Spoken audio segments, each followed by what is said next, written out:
ಕಲಬುರಗಿಯಲ್ಲಿ ಆರ್ಎಸ್ಎಸ್ ಪಥಸಂಚಲನದ ಕಿಚ್ಚು ಜೋರಾಗ್ತಾ ಇದೆ. ನವೆಂಬರ್ 2ನೇ ತಾರೀಕು ಪಥಸಂಚಲನಕ್ಕೆ ಅವಕಾಶ ಮಾಡಿಕೊಡಿ ಅಂತ ಆರ್ಎಸ್ಎಸ್ ಕಾರ್ಯಕರ್ತರು ಜಿಲ್ಲಾಧಿಕಾರಿಗಳಿಗೆ ಅರ್ಜಿಯನ್ನ ಸಲ್ಲಿಸಿದ್ದಾರೆ. ಇನ್ನು ಅದೇ ದಿನ ಅನುಮತಿ ಕೊಡುವಂತೆ ಭೀಮ್ ಆರ್ಮಿ ಹಾಗೂ ದಲಿತ ಪ್ಯಾಂಥರ್ ಸಂಘಟನೆ ಸಹ ಮನವಿ ಪತ್ರವನ್ನ ಸಲ್ಲಿಸಿದೆ. ಈ ಕುರಿತ ಕಂಪ್ಲೀಟ್ ಡೀಟೇಲ್ಸ್ ಇಲ್ಲಿದೆ, ನೀವೇ ನೋಡಿ. ಕಲಬುರಗಿಯಲ್ಲಿ ಹೆಚ್ಚಾಯಿತು ಪಥ ಸಂಚಲನದ ಕಿಚ್ಚು. ಹೈ ವೋಲ್ಟೇಜ್ ಕದನ ಕಣವಾಗಿ ಮಾರ್ಪಟ್ಟ ಚಿತ್ತಾಪುರ. ನವೆಂಬರ್ 2ರಂದೇ ಪರೇಡ್ಗೆ 3 ಸಂಘಟನೆಗಳಿಂದ ಅರ್ಜಿ. ಪ್ರಿಯಾಂಕ್ ಖರ್ಗೆ ಕ್ಷಮಾಪಣೆ ಕೇಳುವಂತೆ ಆಗ್ರಹ.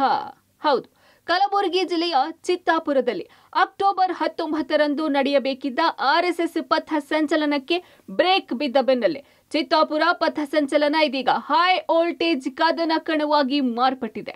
ಹೈಕೋರ್ಟ್ ಸೂಚನೆಯಂತೆ ಕಲಬುರಗಿ ಜಿಲ್ಲಾಧಿಕಾರಿ ಕಚೇರಿಗೆ ಆರ್ಎಸ್ಎಸ್ ಕಾರ್ಯಕರ್ತರು ಅರ್ಜಿ ಸಲ್ಲಿಸಿದ್ದು, ಚಿತ್ತಾಪುರದಲ್ಲಿ ನವೆಂಬರ್ 2ರಂದು ಪಥ ಸಂಚಲನಕ್ಕೆ ಅನುಮತಿ ನೀಡುವಂತೆ ಮನವಿ ಮಾಡಿದೆ.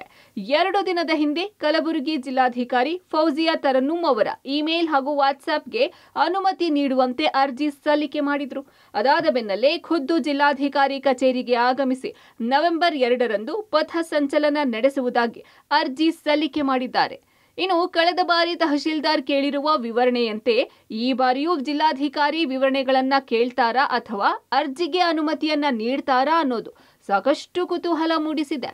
ಇತ ಚಿತ್ತಾಪುರ ಬಿಜೆಪಿ ಮುಖಂಡ ರೌಡಿ ಶೀಟರ್ ಮಣಿಕಂಠ ರಾಥೋಡ್ ಸುದ್ದಿಗೋಷ್ಠಿ ನಡೆಸಿ ಪ್ರಿಯಾಂಕ್ ಖರ್ಗೆ ಆರ್ಎಸ್ಎಸ್ಗೆ ಕ್ಷಮಾಪಣೆ ಕೇಳಬೇಕು ಅಂತ ಆಗ್ರಹಿಸಿದ್ದಾರೆ.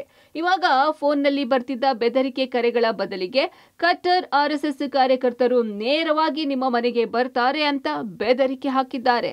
ಈ ಸಂಬಂಧ ಬ್ರಹ್ಮಾಪುರ ಪೊಲೀಸ್ ಠಾಣೆಯಲ್ಲಿ ಎಫ್ಐಆರ್ ದಾಖಲಾಗುವ ಸಾಧ್ಯತೆ ಇದೆ. ಆರ್ಎಸ್ಎಸ್ ಅರ್ಜಿಗೆ ಭೀಮಾ ಆರ್ಮಿ ಕೌಂಟರ್. ನವೆಂಬರ್ 2ರಂದೇ ಪಥ ಸಂಚಲನಕ್ಕೆ ದಲಿತ ಸಂಘಟನೆ ಅರ್ಜಿ. ಆರ್ಎಸ್ಎಸ್ಗೆ ಕೌಂಟರ್ ಆಗಿ ಭೀಮಾ ಆರ್ಮಿ ಹಾಗೂ ದಲಿತ ಪ್ಯಾಂಥರ್ ಕೂಡ ನವೆಂಬರ್ 2ರಂದೇ ಪಥ ಸಂಚಲನ ನಡೆಸುವುದಾಗಿ ಪಟ್ಟು ಹಿಡಿದು ಕಲಬುರಗಿ ಜಿಲ್ಲಾಧಿಕಾರಿ ಕಚೇರಿಗೆ ಮನವಿ ಪತ್ರ ಸಲ್ಲಿಕೆ ಮಾಡಿದ್ದಾರೆ.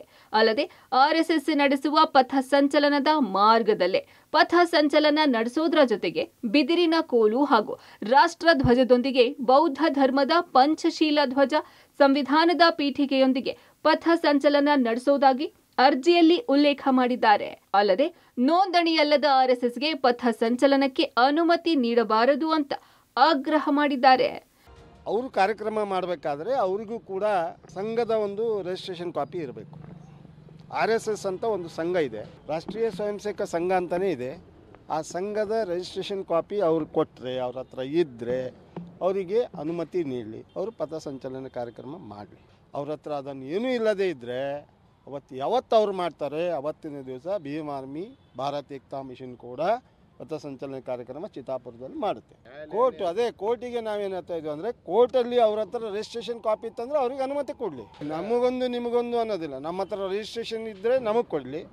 ಅವ್ರ ಹತ್ರ ರಿಜಿಸ್ಟ್ರೇಷನ್ ಇಲ್ಲದವರಿಗೆ ಯಾವ ಸಂಘಕ್ಕೂ ಕೂಡ ಅನುಮತಿ ನೀಡಬಾರ್ದು. ಯಾವ ಇದರಲ್ಲಿ ಅವರು ಪಥ ಸಂಚಲನೆ ಮಾಡ್ತಾರೆ, ಯಾವ ಸಂಘ ಅಂತ ಮಾಡ್ತಾರೆ, ಯಾವ RSS ಮನುವಾದಿ ಕೆಲಸಗಳನ್ನು ಮಾಡ್ತಕ್ಕಂಥ ಜನರಿಗೆ ಈ ಭಾರತ ದೇಶದಲ್ಲಿ ಅನುಮತಿ ನೀಡಬಾರ್ದು. ಇಷ್ಟು ದಿನ ಸರ್ಕಾರ ಮತ್ತು ಆರ್ಎಸ್ಎಸ್ ನಡುವೆ ನಡೀತಾ ಇದ್ದ ಫೈಟ್ನಲ್ಲಿ ಇದೀಗ ಭೀಮಾ ಆರ್ಮಿ ಎಂಟ್ರಿ ಕೊಟ್ಟು ಆರ್ಎಸ್ಎಸ್ಗೆ ಕೌಂಟರ್ ಅಟ್ಯಾಕ್ ಮಾಡುವುದಕ್ಕೆ ಮುಂದಾಗಿದೆ.